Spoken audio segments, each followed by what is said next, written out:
Assalamualaikum warahmatullahi wabarakatuh.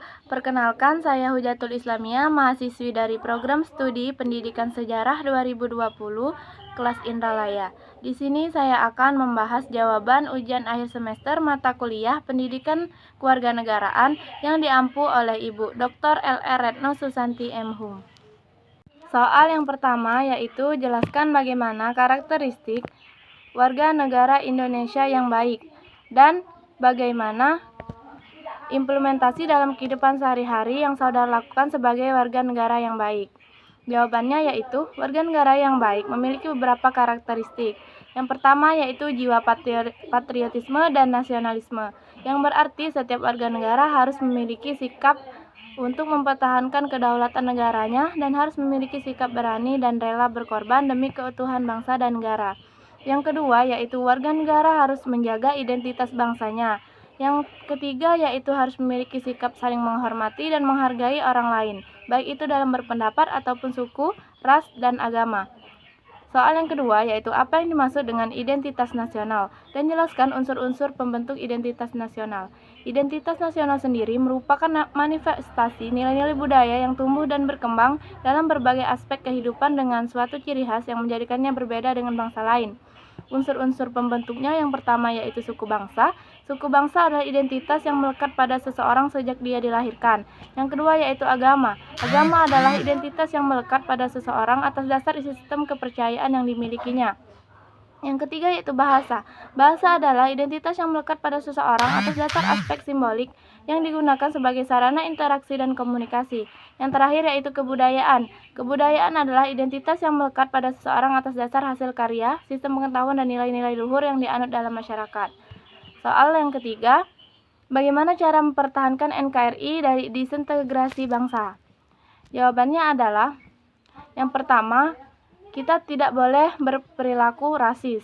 Dan yang kedua, memberikan kebebasan beragama kepada orang lain, bertindak adil kepada sesama, menumbuhkan sikap tenggang rasa, aktif ikut serta dalam kegiatan masyarakat, bersikap penuh empati, tenggang rasa, dan toleran terhadap antar sesama manusia, menjalankan kewajiban dan amanah di lingkungan manapun dengan sebaik-baik mungkin, dan tidak bertindak semena-mena atas dasar kuasa yang dimiliki.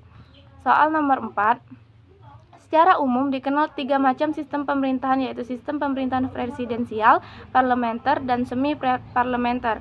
Jelaskan maksudnya. Indonesia menganut sistem apa dan jelaskan mengapa Indonesia menganut sistem tersebut. Sistem pemerintahan presidensial. Pada sistem ini rakyatlah yang memilih siapa presidennya. Nantinya presiden akan menjalankan perannya sebagai kepala negara sekaligus kepala pemerintahan. Yang kedua yaitu sistem pemerintahan parlementer. Di sistem ini, parlemennya memegang peranan yang sangat penting. Perdana Menteri dipilih dan diangkat oleh parlementer. Demikian pula sebaliknya. Parlemen bisa memberhentikannya dengan cara memberikan statement mosi tidak percaya. Yang ketiga yaitu sistem pemerintahan semi-presidensial, merupakan gabungan dari sistem presidensial dan parlementer, karena presidennya dipilih oleh rakyat menjadikannya memiliki kekuasaan yang luas dan kuat.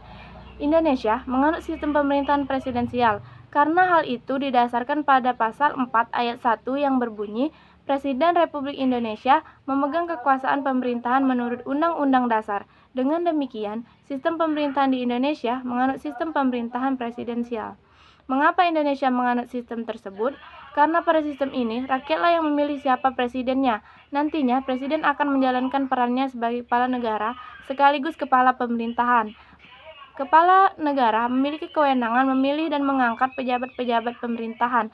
Presiden juga mendapatkan jaminan konstitusi sehubungan kewenangannya dalam bidang legislatif. Negara Indonesia menganut sistem ini. Soal yang kelima yaitu, bagaimana pendapat Anda terhadap paham radikal yang saat ini marak di Indonesia? Menurut pendapat saya, paham radikal di Indonesia saat ini semakin marak karena masih banyaknya gerakan-gerakan yang ada pada kalangan-kalangan dalam masyarakat.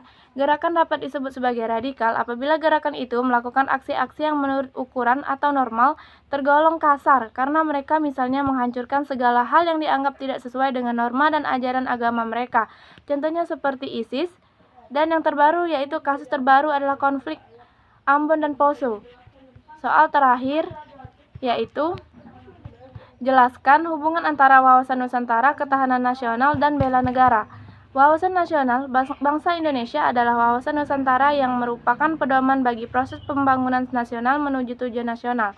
Sedangkan ketahanan nasional merupakan kondisi yang harus diwujudkan agar proses pencapaian tujuan nasional tersebut dapat berjalan dengan sukses. Oleh karena itu, diperlukan suatu konsepsi ketahanan nasional yang sesuai dengan karakteristik bangsa Indonesia. Dengan adanya wawasan Nusantara, kita harus dapat memiliki sikap dan perilaku yang sesuai kejuangan cinta tanah air serta rela berkorban bagi nusa dan bangsa. Dalam kaitannya dengan pemuda penerus bangsa, hendaknya ditanamkan sikap wawasan Nusantara sejak dini sehingga kecintaan mereka terhadap bangsa dan negara lebih meyakini dan lebih dalam. Baiklah, demikianlah jawaban ujian akhir semester dari saya. Saya akhiri. Wassalamualaikum warahmatullahi wabarakatuh.